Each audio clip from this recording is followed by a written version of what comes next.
Hey, secret friends. It's the titular Charlie Carden here. I'm sorry, I'm not in the title of it. I made that up. But I'm here with Peter and Missy, two great contributors to the Secret Friends Unite Network. Peter is with me in every episode that we do of the Code 47 podcast. Missy is a great member of the USS Grant Petoskey, which is the Star Trek fan club that we run here in Michigan. Guys, say hello. Hey, everybody. Hello. Missy, you're so shy. Look at you. Well, no, we'll get you warmed up. Missy is actually going to be joining us in February as a co-host on Code 47 when April and I are on the Star Trek cruise. But anyway, bringing you this special message today because the three of us have just had an uproarious conversation with Mr. John Billingsley, Dr. Phil Phlox, he calls himself Phil Phlox, of the great show Enterprise. It was wild, and the thing is, with our upcoming Patreon, which going to be launching in January. This was due to be one of the segments that we were going to integrate kind of into that matrix. But Phil came on. He told us all about his work with the Hollywood Food Coalition, with an event called Trek Talks, which is going to be happening on January 14th, a virtual event. And we want to do everything that we can to support him, which is why you're listening to this right now. What proceeds for the next almost 90 minutes is totally wild and crazy. You get to hear Mr. Billingsley talk all about his career, his time on Star Trek, and everything else, and even a special appearance by his awesome wife, Bonnie Frederici. It was nuts. You know. What's that? Spoilers. What, Peter?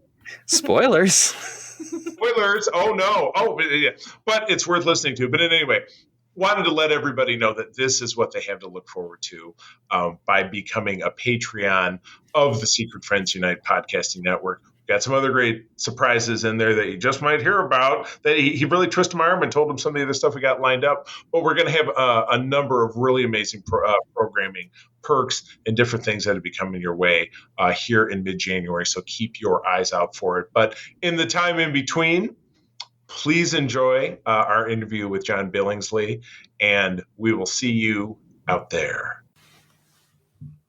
Hello, Secret Friends Unite podcasting network. We are back here again with one of your great new Patreon segments. We're very, very excited today through the largesse of the good folks at Cool Waters to bring to you another exciting guest, which if you're watching us on video, you can already see this man. So I know it's like, get on with it, Charlie, already, right? So Mr. John Billingsley is joining us today. As always, it is myself, my side guy, my chief engineer, Peter Stein, and our ship's counselor, Missy. Mr. Billingsley, welcome to the Secret Friends Unite podcasting network. How are you today? Peachy keen. Merry Christmas. Happy holidays. I note that I'm the only person who brought a martini. Did we not all agree? I know the three of us agreed to come in uniform. So we're exactly. I got to get back to sitting in the chair. Peter's got to be working the engine. Missy's got to be talking people off that ledge, as a ship's counselor. I understand. But I'm the person who's ultimately be judged on the content of what I have to say, and I'm the one getting inebriated. So boy, this guy is way ahead of us. What the I did have some rum and ale beforehand, so I will throw that out there. My goodness. Well, for anybody listening to the sound of my voice who is been living under a rock for the last 25 years, Mr. Billingsley, best known for playing Dr. Phlox on Star Trek Enterprise, of which I know you've got three very, very big fans here. And we're very excited to have you, and we're very excited to learn a little bit more about Enterprise. So without further ado, Enterprise new, I apologize. Without further ado, I'm going to kick that back to Missy to let her get us rolling. I'm just going to have to note that there is a bizarre subsection of the American population that knows me best for having molested children on various crime shows over the arc of the last 25 years. An interesting in America. I can only say that when I meet a fan, I can tell whether they're a Star Trek fan or a procedural fan on the basis of what they look like. You might say neither the twain will meet, but you know what? You just don't know. It's a rich patchwork of strange stuff in American culture and what people dig. So who's to say? Wrapped up in myself as the counselor. So what that says about us and my profession, I'll leave to your opinions. I don't know. But at any rate, I'm gonna, like I said, Missy, please feel free to kick us off. All right. Well, to start, there's always the groundwork. So prior to being my favorite character on Star Trek Enterprise, as is a lot of persons, what was your exposure to Star Trek? Well, of course, I'm 62 going on 63. I'm 63 going on 16, actually. But I started watching Star Trek when I was 6 years old, when it first premiered in 1966. I don't have incredibly specific memories of it, but I definitely remember it was on Friday night on NBC. And then I remember really kind of grokking it when it was on in syndication when I was living in the New York area in the early 70s. It was on Channel 11. I'd come home after school, and I certainly watched all the episodes of the original series many, many times. But then I was off living my life when Next Gen was on, Deep Space, Voyager, either traveling or running theater companies or breaking into film and television. And so I wasn't really kind of particularly cognizant of the franchise during those years. So when I got Enterprise, I definitely had some catching up to do. And fortunately, I have a number of pals who are deeply, deeply knowledgeable. So they introduced me to all the various alien species that I didn't remember. You know, what's a Cardassian? What's an Andorian? Who are these people? What do they do? Of course, nobody knew what a Denobulan was. I got to make that up all by myself. Right. Excellent. And really segueing right along. So with being Phlox, you are in the Star Trek zeitgeist forever. What has that been like? And what's something you expected or ever imagined, going into Enterprise? Was it something you ever expected? Excuse me. Well, even though I wasn't necessarily steeped in the lore of the franchise, I certainly had my finger enough on the pulse of popular culture to understand when I got the show that I was part of something remarkable and historic, and that if I chose to be a deep part of it and go to conventions and embrace the fan community, that I would have a radically transformed life. And fortunately, I think for me, that was something that appealed to me. And it's been a great blessing. I've gotten to travel the world and meet a ton of amazing people, including yourselves, but also all the various folks who are on all the other shows. So it's a real familial feeling, which is oddly, to a certain extent, kind of behind an impulse of mine to put together, which I'm sure we'll talk about, this thing called Trek Talks, which we're doing on January 14th, which is designed to raise awareness and funding for the Hollywood Food Coalition. But it's kind of fundamental. It's sprung from a place of, I've gotten to have so much affection and appreciation for everybody who's involved in the world of Star Trek, that a show that's kind of about how we all get together to give back and do more in our communities really appealed to me. It's kind of the impulse behind this 8-hour Jerry Lewis-esque telethon storytelling. Wow. That's awesome. And as for being a Denobulan particularly, yes, it is sort of, it was very cool. If you get cast as a Vulcan, you get cast as a Klingon, it's basically, here's the binder. And it doesn't mean you're bringing yourself to it, but you are operating with a very specific set of constraints and obligations. Getting cast as an alien that no one had met yet, I mean, obviously, you still have the words on the page. I don't get to make shit up. But I certainly feel like it was very liberating to not feel that I had to stay within any particular set of cultural obligations. The Klingons are, the Vulcans are, the Andorians are. We don't know what the Denobulans are. So it got to me to start from a place of, he's obviously joyful, he's obviously exuberant, he's obviously curious, he's obviously playful. Let's just go from there and see what happens. And that was a wonderful platform from which to kind of begin to work on a role. Yeah. So how much creative input did you have with doing Phlox and by extension the rest of the Denobulans on the show? You don't. It's in a weird way. I mean, I'm sure. Well, Bob Picardo, of course, he would knock on the door every third day, and he'd say, "Make me an opera singer. I want to have sex at 7 and 9." Oh, sure, Bob. I had no such luck. So I don't know that I had the kind of input that an actor in his daydreams might fantasize about. But I felt like there was a certain kind of simpatico. Probably, they cast you because they see something in you that's appealing to them. So whatever qualities they saw in me, they, I think, wrote into. So to a certain extent, I would just say that while it wasn't so much about my having input, I never felt, with occasional exceptions in terms of backstory, that we weren't traveling on the same railroad track, you know. Cool.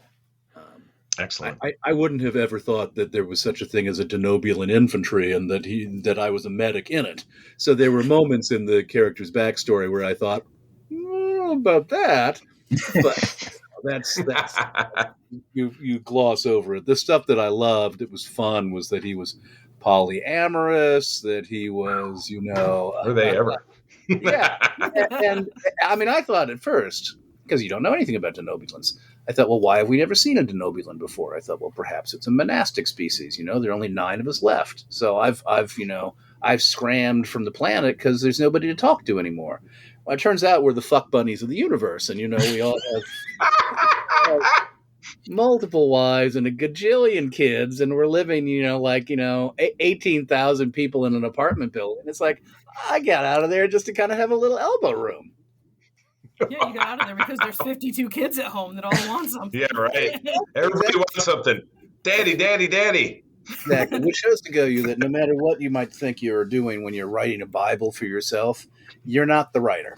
So your job is to go with the prevailing wind. And if there's something, this happens occasionally on a show, if there's something that just feels so like wrong, you might call the producers and say, hey. But generally speaking, that's not what they hired you to do. Yeah. Yeah. And that's great for the fun stuff. So, but what was the most challenging part of the Denobulans to kind of have to bring to light and embody? To be honest with you, there wasn't anything about the species, about being a Denobulan that I found. I mean, all joking aside, I have played in my career any number of sadists and losers and lunatics and nut jobs. You have to do some kind of thinking to kind of buy into the worldview of somebody who gets off on damaging other people.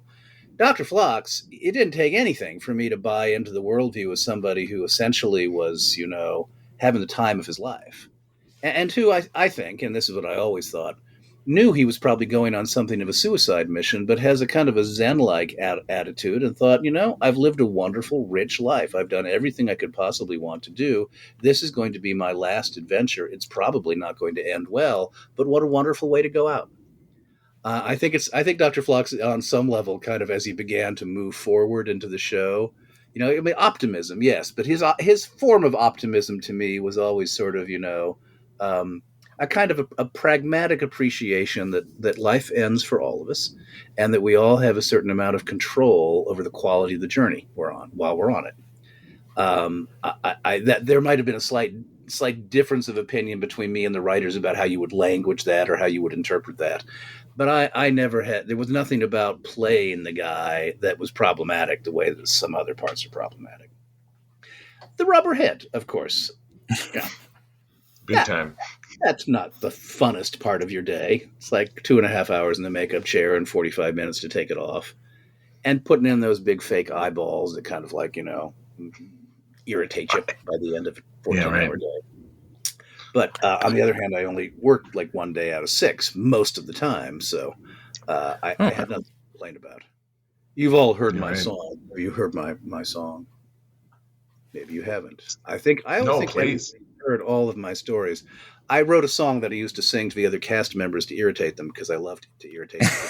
Yes. Oh no, yes. Perfect. I used to sing, day off, 6 days off and the check still come. Character actor in the sun, 6 days off and the check still come. That did not. Eventually Dominic said, quit singing that fucking song. Missy, you got him to sing without having to ask him. That is because it was later. That was later on in the program. This guy is right on top of he's it. Also somehow a betazoid. He can read our minds. It's amazing. He must have read the script. I had no idea. Yes. Oh well, I have any number of songs that I've written about the show that I sing to myself all the time. Nice. You should put out an album. I should. Oh my God. Bonnie Gordon is going to be my co-host when we do Trek Talks on January 14. I'll keep plugging Trek Talks. January 14. Please. TrekTalks.net is the place to go to find out more about Trek Talks January 14, 10 a.m. to 6 p.m. Pacific time. Bonnie Gordon is going to be my co-host. And she, if you all know Bonnie, she's the voice of the computer on Prodigy, Right. I think. Maybe?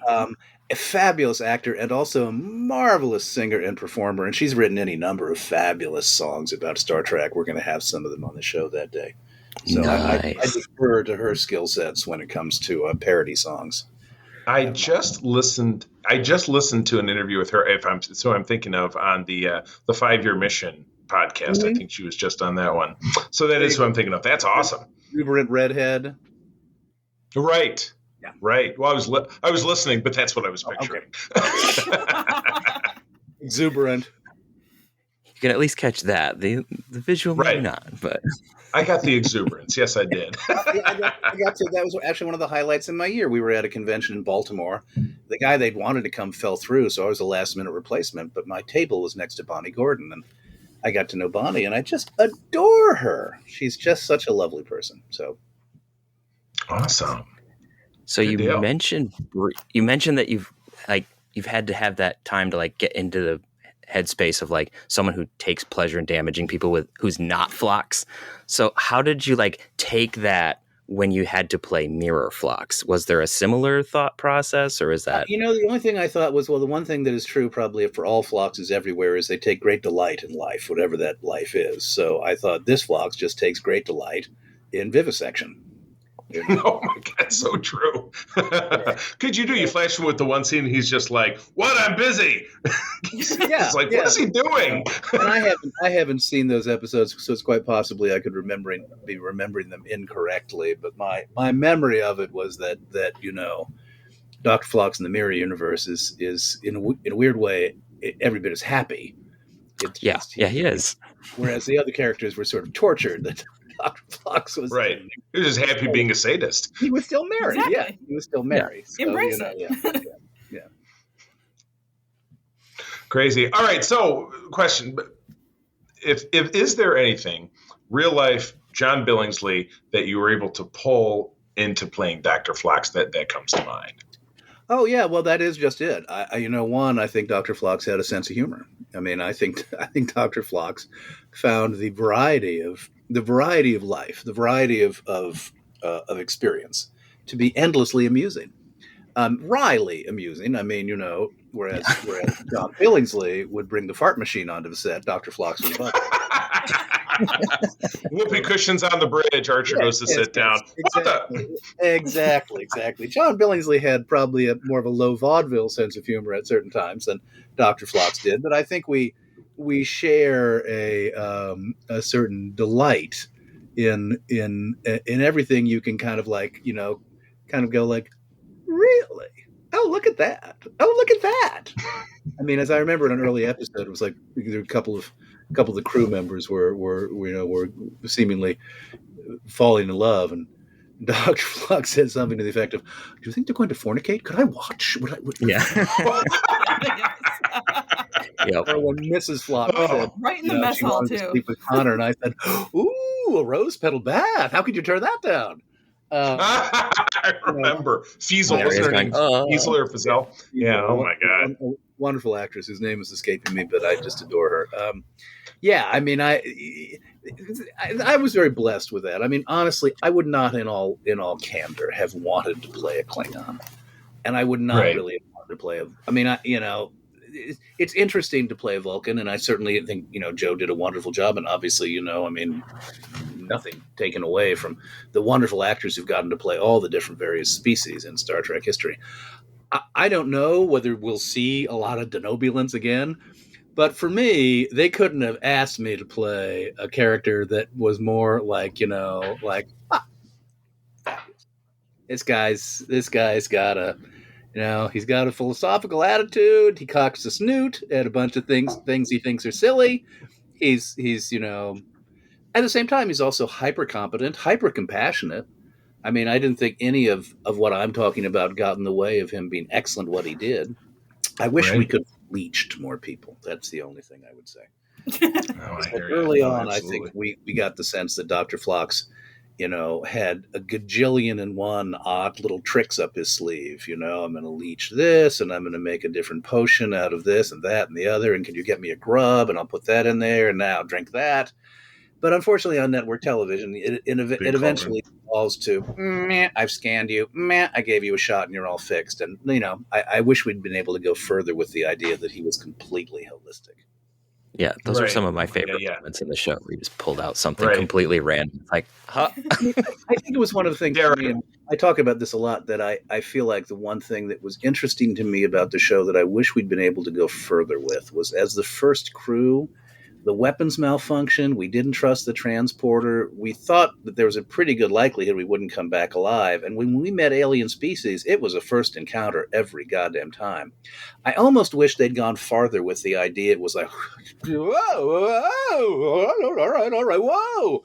I kind of think that was the intent, but I think they kind of backed off of that fairly quickly. And in a way, I wish that they had, as a for instance, this is an episode that I always tell this story. I'm not even sure if it's true, but it's a good story. My memory is that one of the very first passes at one of the early episodes, the first script, we're not allowed to see the first drafts. The producers are afraid that actors will call and say, "Hey, I'm not in this one enough." They don't want to hear from us until they absolutely have to. So the first draft of the script is not floated to the actors. However, because I was, as I said, only in a few days in a lot of episodes, and I was wanting to cherry pick and get other jobs, which the producers were kind enough to let me do, I had a source in the hair trailer, and he'd let me look at the first drafts. So I would read the first drafts.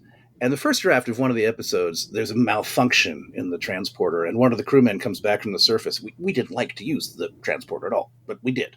And he comes back, and his ass is where his head should be. Ah! Everybody's freaking out. By the time we get the final script and we're ready to shoot, it's like he comes back, and there's a twig sticking out of his head. Oh, dear. There's a twig sticking out of his head.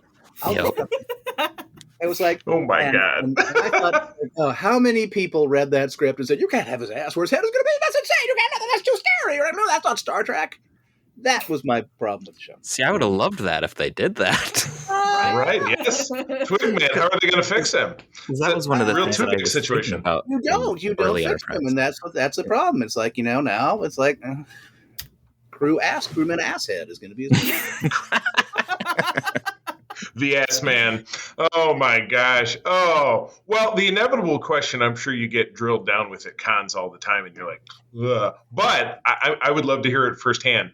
If word came down that they wanted Phlox back on screen, what do you think? I would not be averse to that. I mean, here's the thing: that makeup is an ordeal. Right. I'm not going to do it for guest star salary. I have been a series regular, and I have been a guest star, and there is a disparity in the pay. I'm happy to be a guest star on many television shows. I've been a guest star on many, many television shows. I would not probably wear prosthetics for a guest star salary. Oh, agreed. If they wanted to bring me back, now I could recur. I could do a little arc of 6 episodes, and they could pay me somewhere in between those 2 amounts. Not to be mercenary, but the makeup is a pain in the ass. Right. How do you get a little something for the pain and suffering? I understand. Yeah, exactly. I need a lanyap. Yeah. What I really love is do the voiceover. It's like, have me on one of the animated shows. Well, that was the other thing I was going to mention. Yeah, because it's it's been a long, long time. They tossed in Prodigy, the Nickelodeon animated program that's on right now. They did toss a Denobulan into that show, and he was not a fun character like Phlox. I thought he was kind of obnoxious myself. Nowhere near. I didn't even pick him out as a Denobulan at first. Peter and I do a biweekly show, and Peter pointed out to me. I was like, "What? Are you serious?" We are a little understood species is the problem because one, not frankly, not a ton of people watched Enterprise. So I think some of the people who are kind of like conjuring Denobulans is like, not whereof you speak. Right. And this is the other idea I pitched. They never accepted any of my ideas, which I totally understand because they were all kind of silly. But I thought, hey, we picked up an abandoned Denobulan spacecraft. there's been some horrible catastrophe or like just we've broken down in space. And it's a whole bunch of denobulans and they come flooding onto the ship and they're all like total slobs. They leave their underpants lying around. They don't finish all their food. It's just messy and disgusting. It's like having Oscar Madison It's like to the nth degree. And they all look Animal House. And they all look like it's a fraternity. yeah, Oh except God! they all look Oh like, no! So I was They're all trying to your kids. I was trying to set it up so that every denobulan looks like me. So for the future, if they ever have they'd have to cast me. They saw Right. They saw right through me. All right. Darn. Right. Just like Tamir Morrison, who's Boba Fett, and he's all the clones in Star Wars, built in repeat performance. Yeah. It's like, I would have given up. They all look like me, but it's like, okay, what if they just are all Oscar Madison? It's like the denobulans, they're fornicating in the hallways. It's like oh, what are you? Oh God, I can't turn around without stumbling over some broken fucking denobulan. Literally.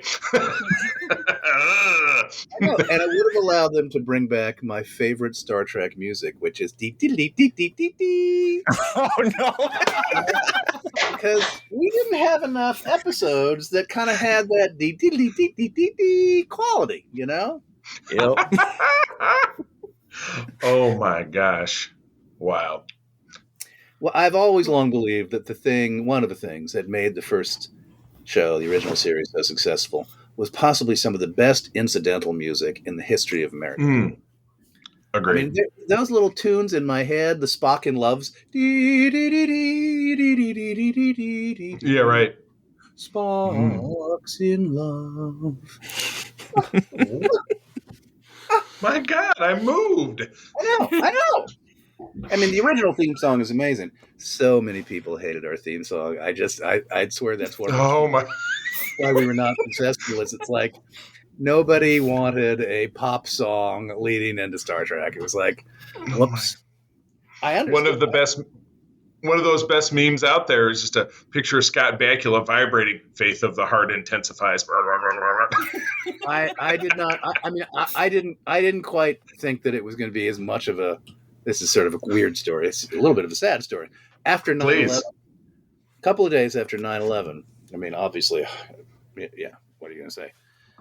We shut down production for a day or so. Not enough, but we shut down production. So a couple of days, going to work, drive up to the studio, Paramount, and there are a bunch of people picketing outside the gate. And I thought, oh, what does Paramount have to do with 9/11? What could they possibly be picketing about? And I drive on, and it's a bunch of fans who are carrying signs saying, "We hate the theme song. We hate." No, that is like. First, of course, you think it's like you might want to wait like a week or two. Yeah, right. But two, it's like read the room. Really hate the theme song. I don't think I've never of hatred until that moment. I've never made a picket sign for anything in my life, but it would certainly not be in protest of such a thing. And not 3 days after 9/11 either. It's like, right, exactly. Yeah, read the room. Read the vibe, and it's not hating on Faith of the Heart. If there's anybody out there who hated it that much and they showed up to picket that day, I don't know what to say to you. I guess, I don't know what to say to you. Wow. Wow. Good for you and your passions, I guess. Yes, that is a staggered silence from John Billingsley.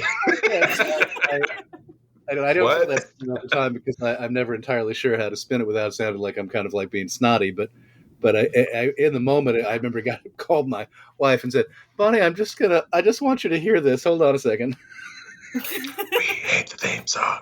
Yeah, it's like 8 people picketing outside of Paramount today.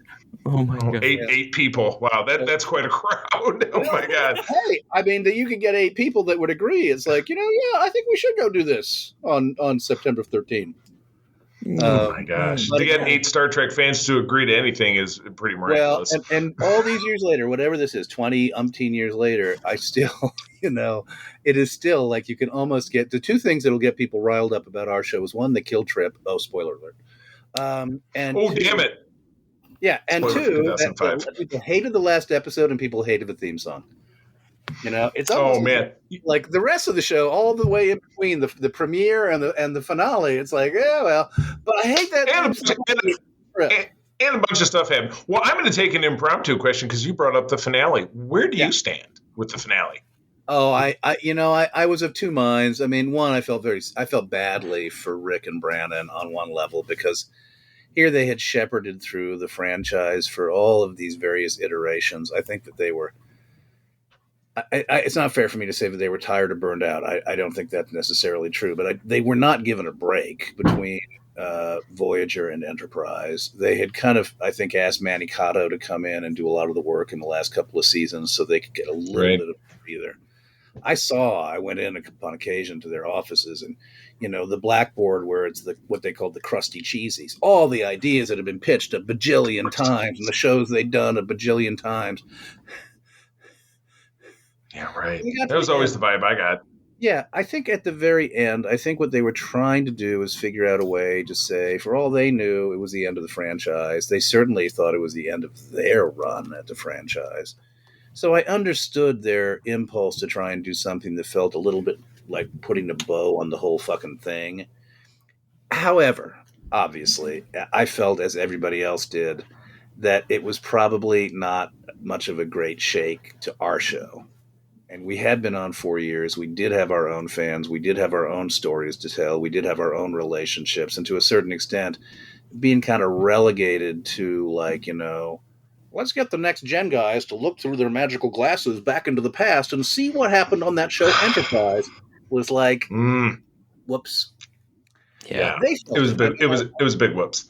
Yeah, it was a big whoops. I think Jonathan felt it. I think they would acknowledge it too, in all candor. I think they did. I think there was like an apology at some point later. I think Brandon has sort of felt like, but here's the thing, and why I started where I started is, in a weird way, it's human of us to kind of want to point to the whoops and say, but for fans, I'd say from Next Gen through Deep Space through Voyager, Rick and Brandon played significant roles in hours and hours and hours and hours and hours and hours and hours and hours and hours of great entertainment. And I just sometimes kind of feel like I always want to make sure that it's that we don't dwell on. It's like I have whoopsed about a gajillion times in my life. So. Oh yeah, I gotcha.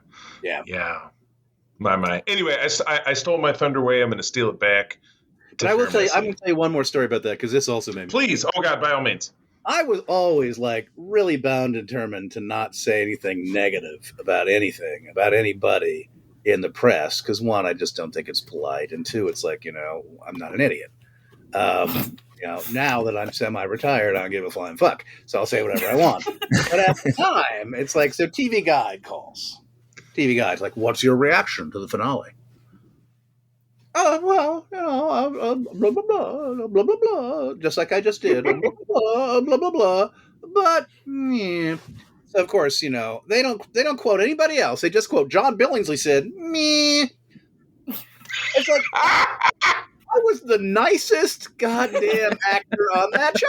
I never said shit if I had a mouthful, and I'm the one who's on record as going, meh, in TV. That's a big quote. Man, inspiration for Beckett goes to show you, don't let down your guard with the yellow press. Oh boy! At this stage in my career, the yellow press couldn't. It's I should be so lucky the yellow press would be interested. I can't even get the green press or the blue press. It's all off colors. Not that you guys do not represent in your own way a bit of a small media empire, which of course you do. We are working on it. I understand that, and I realize as the words were coming out of my mouth that they might have sounded. Doesn't bother me. All right, where did we end up, kids? I shanghaied you. You're talking about the last episode. No, by all means. This is the Shanghai surprise. Maybe that's what we'll call this interview. Hiya! Fabulous. I've been known actually at interviews. Somebody asks one question, they never get another question to ask because I'll just riff for an hour. So look, you guys are doing great. Well, our interview with another Star Trek actor ran over by about 45 minutes because we couldn't shut him up, and we were glad to have it happen. Who's that? I don't know if I can say. Oh, yes, you can, because I could find it in the files. I could just snip it out. You just snip it out. You'll be fine. It was Doug Jones. We just haven't published it yet. And having this great conversation and thinking about your he event. was probably like erudite, wasn't he? He was erudite and charming and sophisticated. He does do that. He's a close personal friend of Missy's, actually. Oh, okay. And she started us on this journey. And actually, this the interview, theme song, by the way. What you know? What adores the minuet, the ballet russe, and crepe Suzette. Patty likes to rock and roll. A hot dog makes her lose control. What a wild duet! I am Patty, and Doug Jones is Kathy. Birthday cousins. I'm singing more than I usually do on an interview. Oh my gosh, how do we do it? I'm sure it has nothing to do with martini, and it's after Christmas. This is my first martini, though. You know what? It's Christmas. Oh. It's Christmas. It is Christmas. Well, I was going to say that. Let down my guard. I am. Oh my goodness!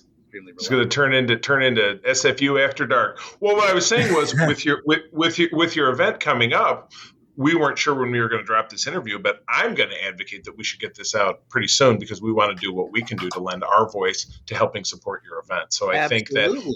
And let me say, some of the wonderful guests will include Jonathan Frakes, Armin Shimmerman, Terry Farrell, Nana Visitor, Brannon Braga, Bob Picardo, on and on I could go. Last year we had 50 column Star Trek guests. Holy cow, it's like its own little convention. All right, and you'll fly us all out there. It'll be great. The ugly ones. Exactly, that's what it is. It's a Star Trek convention. And the only price of admission is to make a donation to the Hollywood Food Coalition, which I want to speak to just really briefly so people understand the organization I work for and what I'm doing. Hollywood Food Coalition, I've been involved with it for about 6 years. Essentially, we help thousands of people every day who are combating poverty in the Los Angeles area. We serve a hot, nutritious multi-course meal to all comers 7 nights of the week. We also that is a big gulp. We also I know. Do you like this thing? And that's why I mute it. Yes. That's what I muted so you don't hear the ice cubes because I got yelled at more than once. So here, I'll set it down. Hoisted a gargantuan barrel. It took my attention. I know. That martini. It was family Christmas around here today. My sister-in-law was here and says, "That's all vodka, right?" I said, "How did you know?" This is a martini glass. That is not a martini glass. That is a martini. It's just water. I just like to stay hydrated, or do yes. I digress. I'm breaking the Hollywood Food Coalition story up into bite-sized bits. We also rescue about 2 million pounds of food a year, and we share it with about 130 other not-for-profits to help augment and buttress their meal programs. We provide emergency services for lots of folks in the community, and we try and kind of provide a level of connectivity so that a variety of other not-for-profits who are doing a variety of different things that might help people in need can kind of start working together more collaboratively, what we kind of call our community building program. So it's a wonderful organization. I'm very, very proud of it. I'm very proud of the work it does. And on the 14th, we will, as I say, have a ton of wonderful folks. But a lot of the conversations will also be about the nature of what I think is really cool about Star Trek is so many people, fans and celebrities, do so much for their community. So one of the panels, for instance, is going to be called Trektivism, and it's going to be a chance for instance, Armin, Kitty, and Jonathan to talk about the wonderful work they do to combat pancreatic cancer. Some fans are going to be talking about some of the work they do, and throughout the whole event, we're going to kind of be there will be hijinks. Don't get me wrong. There'll be music interludes, there'll be hijinks, there'll be low vaudeville, but there'll also be a lot of conversation about what it means to be somebody who really buys into what Star Trek's philosophy is all about. The idea that we come together and we set aside a lot of the stuff that is petty and small and stupid to focus on what it means to work together for the common good. And the meaningfulness of the franchise means a lot to me. I'd make a lot of jokes, but it really does mean a lot to me to be somebody who gets to represent what I think Star Trek values are. And Rod Roddenberry is going to be on the show. He's going to take us up. Awesome. The top. How exciting. Well, yes, we will. You've completely changed my view. We're going to get this out well in advance of January 14 because we want to do what we can to support what is an absolutely awesome cause. So yes, I will change my plans for Phil Phlox as it is. As you say it. It's the concept that my guy's actually Phil Phlox. I know he isn't Phil Phlox, but I've been saying it for. I know. I've come to believe he's Phil Phlox. It's just I picked myself up on it. I like it. So, well, guys, I have no idea where we are with the interview. Missy, is it your turn? I can't remember. I'm actually going to push it forward to Peter to jump into some other fabulous career stuff with Stargate SG-1. Yeah. SG-1. Yeah. So I finally got around to watching Stargate SG-1 recently, and just an episode came along, and it was like, there he is. It's John Billingsley. So what was it like being on SG-1 and making like those Star Trek references in the middle of filming Enterprise? Yeah, exactly. I still don't know quite why they were so generous, because this is very unusual in this business. I was a series regular. I was under contract. They didn't have to give me any kind of out. But I was frequently, either barely in an episode. There were a few episodes I wasn't even in. And I would go to them, again, I got the scripts in advance. I would kind of go to them and subtly say, on the off chance that I might not be in this next episode, if I get another gig, because I might have another opportunity, would it be okay if I... And they would say yes. So I was much more ambitious then. I'm so not ambitious anymore. But I was like, I'm not in this next episode. Can you get me a gig? Can you keep looking around? So I did, a movie called Out of Time. I did Angel. I did a bunch of things while I was on the show, including, what's it called? Stargate SG-1. Very memorable. That other show, including Stargate. And it was kind of wonderful because, one, it was a night and day experience as opposed to Star Trek where, and I loved being on the show, but they're very rigid about the words. It's, you don't leave out a participle. It's almost like doing West Wing or any Aaron Sorkin show. Whereas what's that other show called? Stargate. Whereas on Stargate, it's like they were completely improvisational. They were so relaxed. And the guy I was working with, Patrick McKinnon, who's a wonderful Canadian comic and marvelous talent, they basically just let us fucking play. Nice. So it was great. It was a great vacation from Star Trek, and I loved working with him. Yeah. Unfortunately, they brought him back, but they did not bring me back. I know. When I saw him show up on screen, I was like, where is he? And you didn't appear. And I was like, oh, man. Because I could tell you were having a blast, and I just wanted to see it. I had repressed the name of, what's it called? The show that shall not be named. With that MacGyver spinoff, what was it? Stargate? Yeah. Wasn't he the main guy? Was MacGyver the main guy in that show? Yeah. He had a great contract. I mean, he was the show. So, right. When the show started, he was the show. So he had this great contract that he basically only had to work Monday from 9 to 3. I exaggerate. He had your 6 days off song then. Yes, he totally. And he had a private plane. So when he sang the song, it was as his plane was lifting off the tarmac. Right. Off and the tracks still come by. Oh, yay! It was like, wow. So, it made for an interesting schedule because, everything had to be very carefully engineered to keep him on set for the minimum amount of time. Yeah. Nice. So on to another show that you appeared in. What was it like when you were on The Orville, especially since you were an antagonist and opposite Robert Picardo? So we had two Trek doctors going after each other. First off, let's say this. One, Bob got cast on The Orville because he's Bob Picardo. I had to audition for The Orville. Oh, man, really? So much for being John Billingsley, yeah. That and a nickel by a Clark bar in that hurts. Ouch. Yeah. Stone cold. So, however, I will say I really wanted to do the show.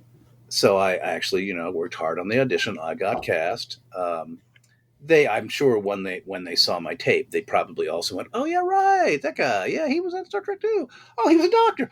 Oh. But it wasn't as if they thought of that in advance. Oh, man. Sometimes what's always interesting is of course, Then they'll spin it. It's like, both the doctors, isn't that clever? It's like, you didn't think of that. I had to jump through 18,000 hoops to get that far. Also, Seth MacFarlane, who I understand is up for an Emmy, a Golden Globe, probably a Golden Globe. I can't remember. He's up for some like best director of an episode. Oh, really?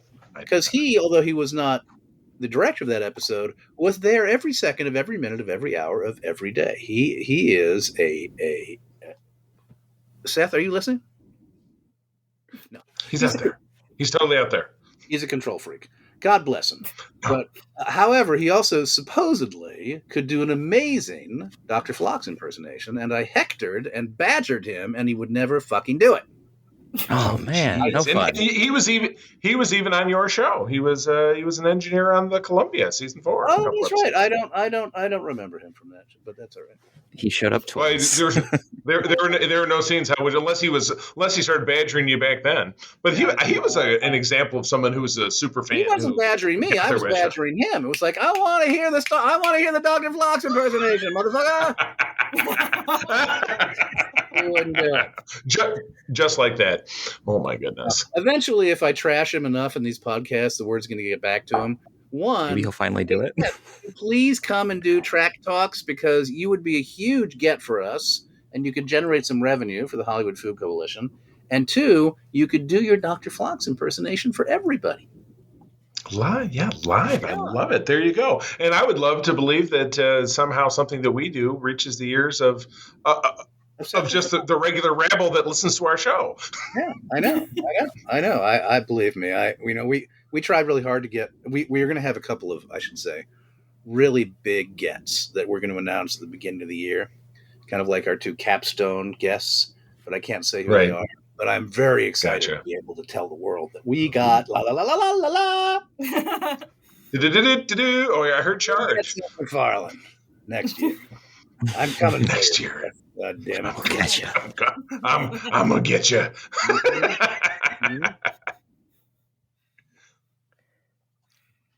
You don't want to ask me about my career as a child molester on television? I'm surprised. I think that's the next question, actually. Oh boy! All right, yeah. Come on, Missy. Let's chat it up. Damn you and your mind reading skills. I being maybe perhaps one of the rare John Billingsley fans that love kind of the enmeshment of both sides of everything. And besides Dr. Phlox, my next favorite character is when you were Egan Foote from The Nine. So like the psychology behind it, obviously I have I'm kind of like Dr. Phlox, I have like 8,000 degrees, but whatever. The psychology of like getting into a character that in their very first scene is basically like, give me your money or I'm going to go kill myself in your bathroom and fuck you, deal with it. To like, ouch. A few days later, a new look on life, and essentially one of the heroines of the show, like how to go through that emotionally as with a character. I loved that show. There are weird times in a career when I've had a nice career. I have no regrets. I mean, I've gotten to make a nice living as an actor my whole life. But there are times when you feel like there's a brass ring, and if you grab it, it's going to take you up another notch on the career ladder. And that was one of those shows I thought, this is this will be a game changer, because that character was so, again, it's the writing. Just like I loved Dr. Phlox because he was so buoyant. Egan Foote was going, of all the characters, and the show was about change, for those of you who didn't watch it, who didn't share Missy's appreciation for it, because it was only on for a nanosecond before it got canceled. The premise was that a bunch of people were abducted, a bank robbery goes awry, and we see in the first half hour of each episode in real time a half hour of what happens during this protracted 48-hour hostage taking. We know shit goes down. We know some people don't survive, but we don't quite know what's going on. The second half hour of each episode, we flash forward and we see the survivors getting on with their lives. And it's apparent that I was, in some way, shape, manner, or form, one of the heroes that saves the day. This Nebbish, who at the beginning of the show, as Missy says, is somebody who comes in to try and get a bank loan for a preposterous reason, to get a boat, because he's so sad about his pathetic life that maybe a boat would help. And he's carrying around a gun thinking he might commit suicide. But he becomes a guy whose life changes and who suddenly he leaves his wife. He starts dating people. He starts having adventures. He's still kind of a bit of an idiot, but he's having a high old time and making a lot of money doing it. To get to play a part on network television that is so full of surprise, that doesn't happen. Most shows, particularly on network, you watch NCIS, it's like the same. Season 2, the same. Season 3, the same. Don't tell my mother she's been watching it all these years and she's thrilled by NCIS. Get it? Yeah, I mean, and it's a workplace comedy, so to a certain extent, there's a sense of humor and a sense of playfulness, but fundamentally, it's you scramble the order in which you watch the episodes, it doesn't fucking matter. The 9 was you get the first one, the last one, you're good. Yeah, the 9 was about, which is true now for a lot of streaming shows. The 9 was about change. It was about change. It was about the nature of change and how change, is unexpected and radical and yet something that cannot be avoided in life. And it broke my heart when it was canceled. I knew it was going to be the premiere. Our ratings were completely in the toilet. A show that everybody in the preseason had raved about, collapsed. Ouch. Yowza. But then, we made 4 seasons. Out of Time, which was a movie that I got a lot of good notice for with Denzel Washington, flopped. I've pretty much only been in flops. Well, the Flox flop. Did I just coin the term? Flox flop. There you go. That's right. Flox flop. You love it. But the thing is, one flop to another, you can still have a career, which is what I've discovered. Yeah, there you go. Sinking everyone as you go. No, I'm just kidding. I was in Rust Star. Exactly. Like when you hop from iceberg to iceberg, it's like. I was, what? I was gonna make a Titanic analogy, but you went ahead and did it for me. I'm quick on the analogy. I love it. You don't want to be that guy though, that you show up on set. Shows, but it's not like they wanted to marry me. They just wanted to fuck me and send me on my way. By the way, are children listening to your program? All of we're actually broadcasting this live in an elementary school. I don't know what they're doing, Fabulous. In class this time of day. But yeah, I live right behind an elementary school. I'm going to turn up the speakers and put it right there. Yes, you can't hear. Educated early on to how coarse adults can be. Oh my God. So speaking about some of those roles, the great varied career, the Flox Flop, alien doctor, suicidal savior, gangbanging vampire in True Blood, serial killer on Cold Case. What's the dream role that is out there for Phil Flox? Mr. Billingsley. You said you were in semi-retirement, but what would grab you? Yeah, I am kind of in semi-retirement, and consequently, I don't tend to think that way because it becomes sort of, it becomes wistful, for me to start thinking about, wouldn't it be great? I don't like to spend my time that way. I love my life. I love to read. I love my partner. I love my pals. I really like working for the Food Coalition. I'm happy to work when work comes my way, but the reality is I'm like, fat old four-eyed, balding 62-year-old guy, and they ain't writing a lot of parts for people like me. So, if I get opportunities, huzzah. And if I don't, huzzah. And I spend no time worrying about, such things as, the ideal role. I just don't. It's a huzzah kind of world. Yeah, it's we spend a lot of our time. Did you ever read The Power of Now? A book that is to me a little the language can be a little off-putting because he's a little woo-woo. But his fundamental argument, I think, is very well made, and has become consequently this huge and somewhat, I think, important book about how to think about life. And he, essentially, as we spend a shitload of time thinking about what was, and getting mad and sad, and what could be, and being aspirational, and not just living here, where we are in the moment, enjoying our lives. And I really put a lot of value on just like, here I am. Yeah. Right. Love it. Good stuff. As best one can. It's a hard thing to do in life, It's not how we're built. No. Yeah. No doubt. Yeah. I mean, I will say I still like to act. Don't get me wrong. I still audition, and when I get something, particularly if it's interesting, I enjoy it. I had a nice little, few days on Pam and Tommy, playing a really scabrous lawyer, and Well, that show was wild. yeah. I'm the lawyer for Penthouse who, Right. No, I remember now. Yeah. My and goodness. that that was like just like, ooh, yuck, but it was still Yeah, right. fun to do. So much yuck in that show. It was hard to pick it but out. but interesting in that it's a show that you kind of like. I found it fascinating because one, you kind of feel like, oh, they shouldn't do this. How daft they this Pam Anderson didn't give permission for this, and aren't they just exploiting her in the name of saying isn't exploitation bad? But then the show kind of turns itself back around and says, we're cognizant of the fact that you could say to us, we are exploiting her while saying exploitation is bad, and yet you're watching. Shame on you. It's gone. And we It's are gone all the way all- around. Yeah. Is it possible to not be exploitative? Is it so baked into our experience as human beings and as people who eat entertainment that we can't, Right. there's not a one of us that isn't hypocritical. And, Right. and Mhm. Oh my I thought it was gosh. I thought it was a very smart show when all was said and done, and she was great.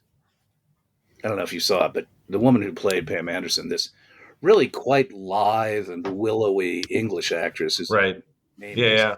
Was it Lily Allen? Was that her name? Lily somebody. Yeah, I'm Yeah, embarrassed. Lily somebody. I remember the Lily part. Yeah, no, I enjoyed that very much. And it was Sebastian Stan. It was Tommy. Yeah. Bucky from the MCU. Yeah, wow. Yeah, and I'm on a show, an Apple show that's coming out in the spring called Manhunt, about the hunt for Lincoln's assassins. Which, although I didn't have a huge part, that was in like 3 episodes. But another show that I thought was smart and interesting and beautifully cast, beautifully designed. I do appreciate, I mean, that weirdly we're living, as an actor, we're living in the golden age of television. I mean, there's so much good stuff out there. If you have to pay a gajillion dollars to get all the different channels between Hulu, Right. Apple, and HBO, and Showtime, and Netflix. But I grew up, and it was like ABC, CBS, and NBC. It was like, hee-haw, the Beverly Hillbillies or Ironside. What's your choice? Beverly Hillbillies, because I don't know that other show. Yeah. So, I mean, Right. However, oddly, the economics of the industry are infinitely more problematic for actors and directors for a lot of reasons. I'm sure. Certainly, the residual stream and the nature of the way residuals work. It's we've all of us on the talent side have taken a big hit over the course of the last 15 years. I'm glad I got my bones in when I did. I hear you. I digress. I hear you. Not at all. All right, kids. What else do we have? Well, is there anything in a role that's a deal breaker for you? Like, just nope, not going to do it. I'm a lefty, so generally speaking, if Same here. Those politics, if I think what they're essentially doing is trying to espouse a right wing point of view. I mean, I will, and even then, I can't say. I did 24. Oh, one of my favorite shows. But that's the thing. 24 was so well made that you kind of swallowed, its torture's okay lesson. And Yeah. And there was a big part of me that was like, I shouldn't do this. Because even in Enterprise, in the 3rd season, as I've often referenced, there was an episode in which Scott Bakula is going to push somebody into the airlock if he doesn't divulge the information or give Right. Oh yeah. material or whatever the fuck Yeah. it was.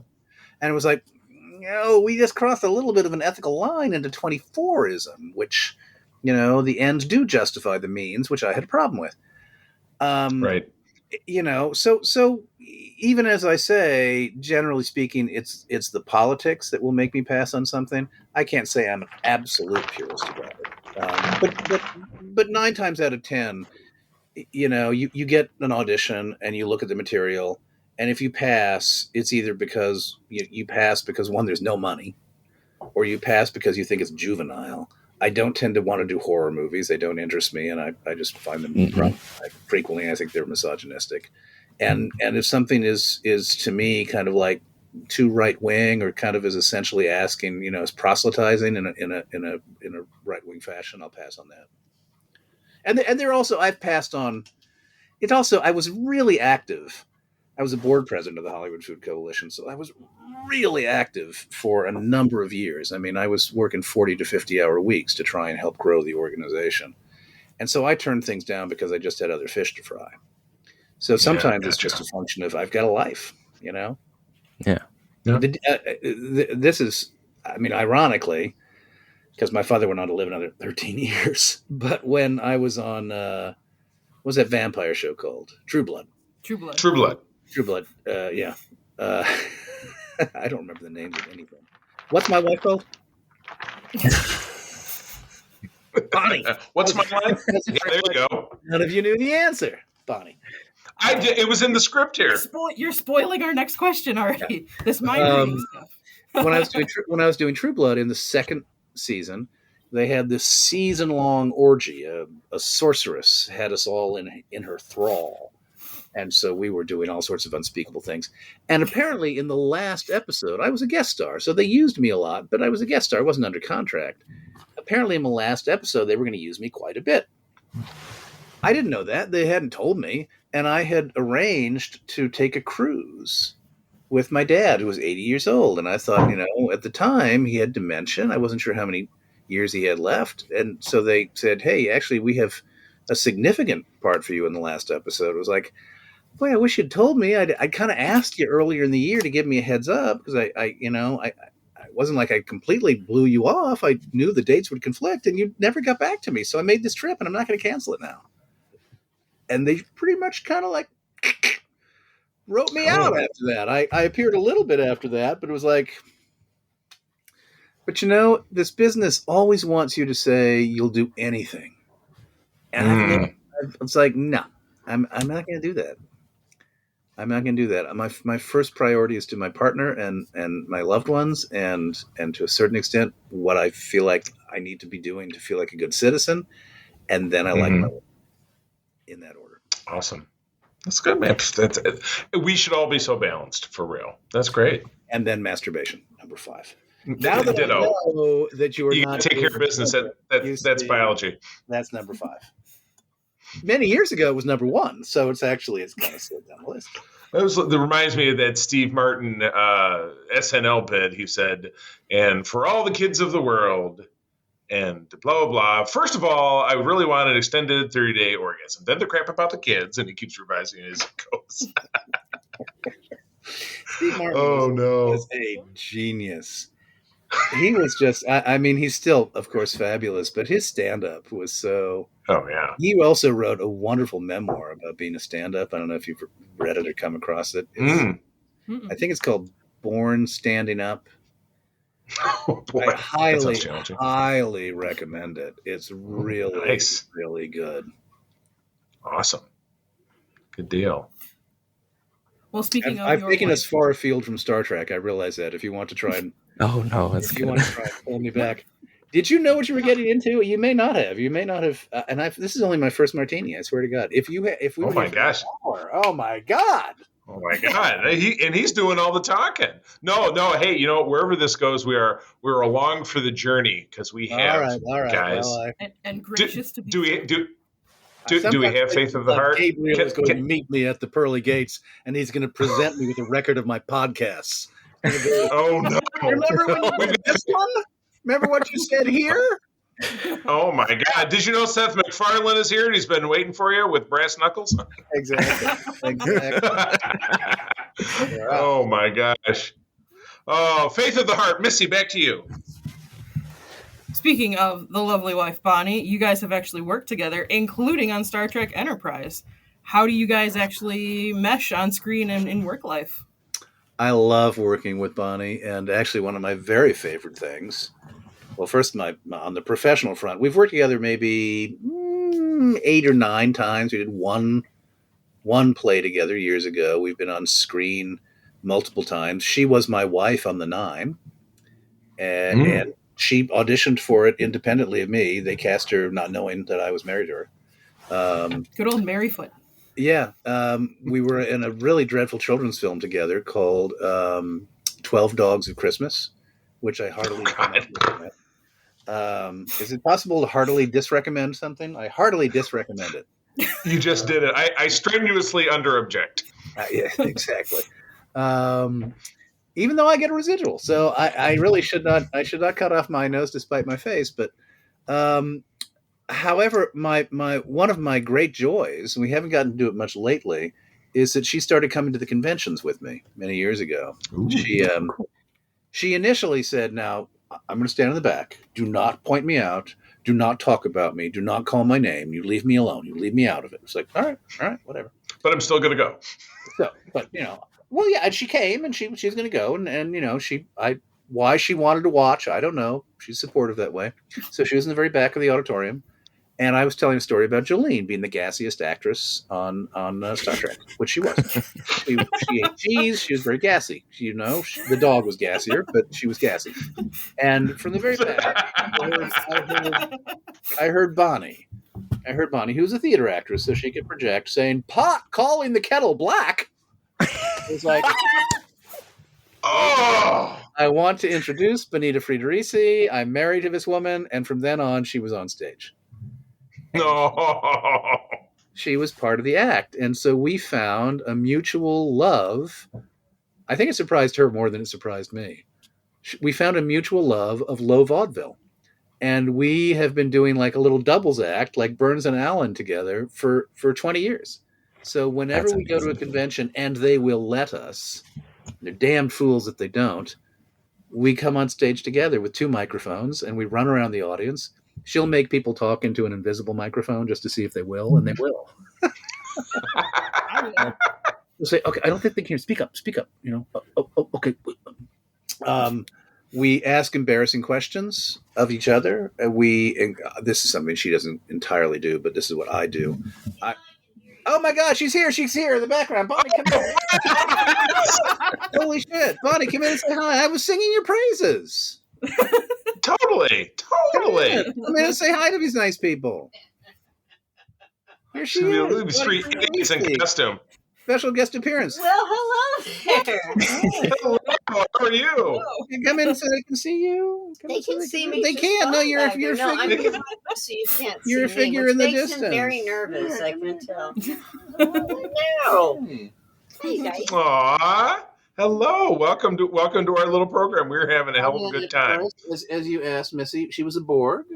I was Borgified. She was Borgified. Mhm. Borgified, but not a Borg, because as we know with the Ferengian Enterprise, if you don't say the name of it, don't know who they are. They could be anybody. Why not? Borgish. Borg adjacent.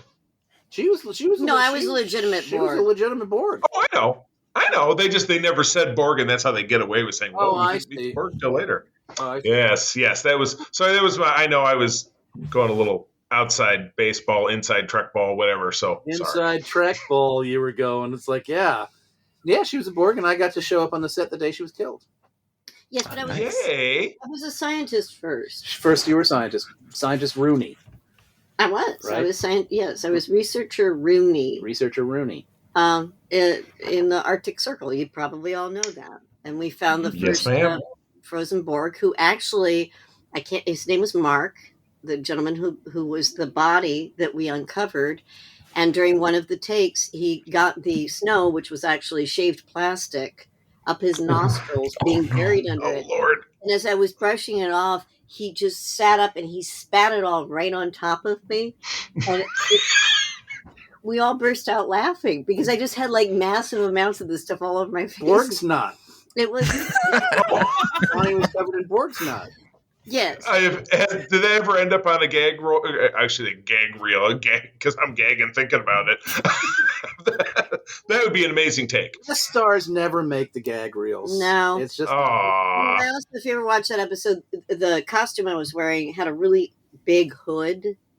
So that Right. I turned my head to talk either direction. I just talked right into the hood. It was So you had to like turn your shoulders all. hood. Which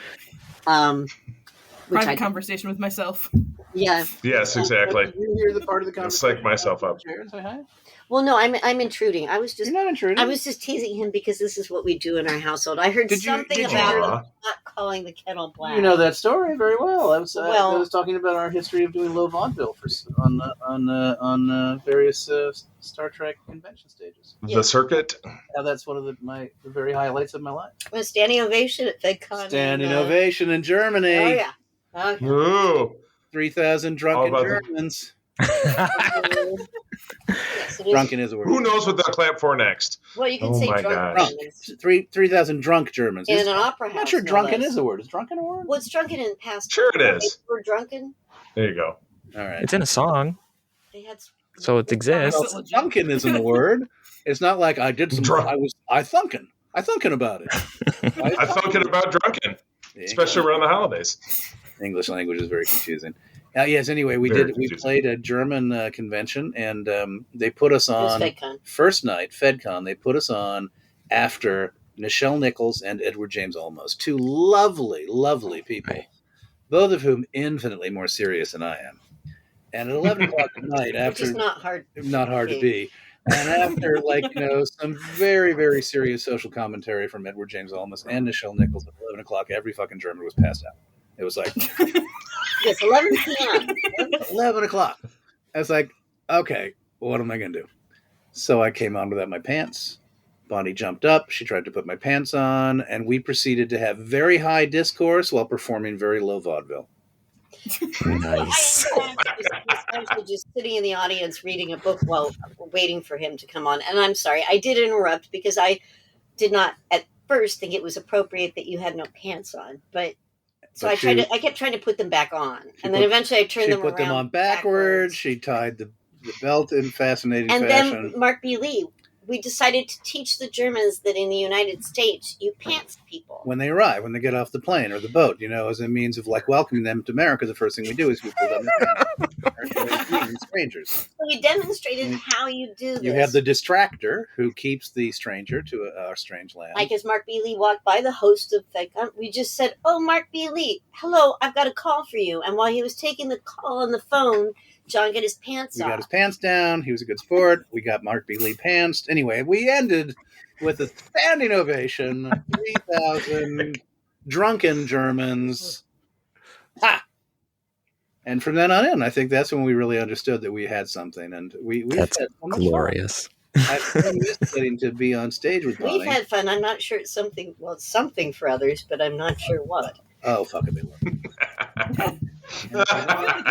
The Saint I Father feel used like to if this doesn't say, happen in "Fuck with Vegas, it." then I'm going to be very disappointed. I know, right? I know. We're looking forward to it. Yeah. By the way, I established that no children are going to be watching this, just so you know, Bonnie. Bonnie's always wanting to make sure that I kind of make sure that my pitch is kind of based on, are there any children in the audience? Well, thank you for checking. He went to a children's party once with a T-shirt from a play he was in. It was a David Mamet quote that said, what was it? I don't remember. What's the quote? Come if I take a joke, or I fuck dogs, or I fuck goats. It was something like, fuck me, I'm a poodle. That's it. Yeah, a poodle. On the back T-shirt, It was and he took his. It was a quote from Satan, which, if you know He was in a Mephistopheles, is fuck me, I'm a poodle. It was funny. It was from a play he was in, and they gave him a T-shirt. But we were at this children's party, and John took off his sweatshirt, and I looked at the back. Now, of we his weren't T-shirt. surely we weren't at it. Why would we go to a children's It party? was a party with It children. was a party with children. That's a big distinction. That was A Pleasant children's party is different than a children's But party with Oh my God.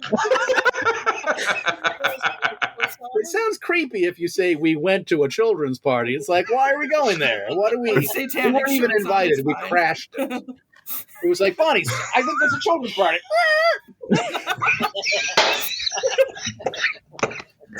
Hi, you Oh don't my know us, God. but we couldn't help but notice you were having a party for children. This is our jam. Here we are. I am turning red. You guys are killing me. I'm sorry, I used the F-bomb. I didn't mean to. I know. didn't ask I if can't. that This was is okay. outrageous, Bonnie. I can't fucking believe this. You come in here, you crash my very serious conversation. You drop the four-letter word that is prohibited in our house. she's doing the Homer Simpson into a bush, and she's gone. See, now, I know. It's like Very nice to meet you, Austin. Nice to meet you, Bonnie. Thank you. Bye, Bonnie. Oh my God. Oh, we are beyond off the rails. So let's. good luck. I give up. Good luck getting us back. Let's skip to the end, unless you guys, because I feel like I we do have covered a question everything. that I do kind of want to rendered ask. you speechless. Oh my God. So Peter, please. I just had a quick question. I'm involved in a fan audio show, and one of the guys I work with mentioned that you were in an audio program called the Left Right Game. Oh yeah. I was just curious, how did you get into that? What were your thoughts in it? Was it fun? Thompson, the actress Tessa Thompson, is represented by my agency. So my agency. This is in a small ball realm. What sometimes happens in Hollywood, because she was doing this podcast, this show. She basically said, "Well, let my agency cast a lot of it." So my agent called me and said, "You want to do this?" I was like, "Yeah, sure." On a big ball level, this is what happens with a lot of major features. The stars will essentially, CAA will say, "Yeah, you can have so and so and so and so if we get to cast the bulk of the movie from our roster." Which it's the only time I think I've ever actually experienced what that is like. For me, it was a $250 a day podcast. So, yeah, I've got a wonderful agent. I love my agent, but there's a hierarchy of agents, and CAA is like way up there. The top of the mountain. Yeah. My goodness. But yes, I I never listened to it. But I really was interested in it. I mean, I thought it was like fascinatingly creepy, and it was only the first, I believe, installment. I was killed off, so I don't know whether they went. Oh, spoiler alert! So I don't know whether they. It was a sleigh. It was a sleigh. Rosebud is a sleigh. So I have no idea whether they went on to do other. They haven't done a next one yet, from what I've seen. Well, they shouldn't wait too long. It's been like 2 years ago, so it's like it was 2020. So Charles Dickens churned it out a lot more frequently than that. Come on, yeah, right, gang, come on. Oh, my goodness, Missy, why don't we jump to your last question, because we're starting to wind down on time, unfortunately. Just a little plug for Star Trek Las Vegas this year. I'll be going again. I am super excited to be there, to be seeing yourself, Mr. Billingsley. And frankly, I think that if you and Bonnie don't get that skit, I'm going to kind of be pissed. I think I'll be dropping some... well, you know what? Yeah. Creation never puts me on stage with Bonnie because... rude. Creation puts me on stage with Dominic and Connor and Anthony and Linda. Blah, blah, Same blah. as last year. Or this year. Oh, boy. I make complete fun. I love those guys, and I love appearing with them. But no, and then they also they have a moderator. When Bonnie and I appear, we don't have a moderator. that's when it's more fun. You have to go to one. Right. You have to go to one of the fan run. I know there aren't as many as there used to be. Fan run conventions or European conventions. Creation, much as I love them, much as I appreciate them, much as I think it's wonderful they have a convention that so many guests attend, you won't see Bonnie and I on stage together. It's a little bit too buttoned up, huh? Bonnie and me. I try and unbutton them, mind you. Don't get me wrong. I don't. Right. I don't. I'm just as unvarnished on stage with everybody else as I am with Bonnie, but. But you managed to keep your pants on this last year, I noticed. Yes. Well, and thankfully on this podcast too. You should go on the cruise. My pants came off on the cruise. I'm gonna be on the cruise. Are you gonna be on the cruise in 2023? There you go. And I hope Bonnie's going to come. I hope Bonnie's going to come on the cruise too. So, well, you'll have to let her know that my wife and I are going to be there, and I'm sure that will change her mind. On the cruise, I might be able to kind of like finagle an appearance on stage with her. I think I might be able to. Love it. Yeah. Oh my goodness. Holy cow. Well, this has been astonishing, guys. Any last thoughts for Mr. Billingsley before we bid him adieu and let him talk You call about me his Billingsley. wonderful event one more time? You called me Billingsley. I heard that. It didn't happen. I threw my voice. Yeah, I Billingsley. threw my voice. Jesus, you robbed me of my S. Oh no! I'll give you your S back, Phil Phlox. Heavens. Before he gets a chance to talk about his event, just one more time. Peter, Missy, any parting thoughts for Mr. Billingsley? Very good.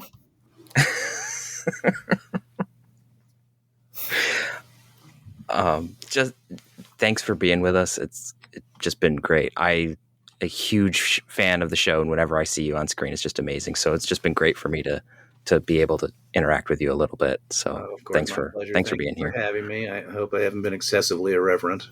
No. All right. Not any more than we would want. So Missy is our ringleader. She makes these things happen. Missy, any parting thoughts before Mr. Billingsley kind of takes us out?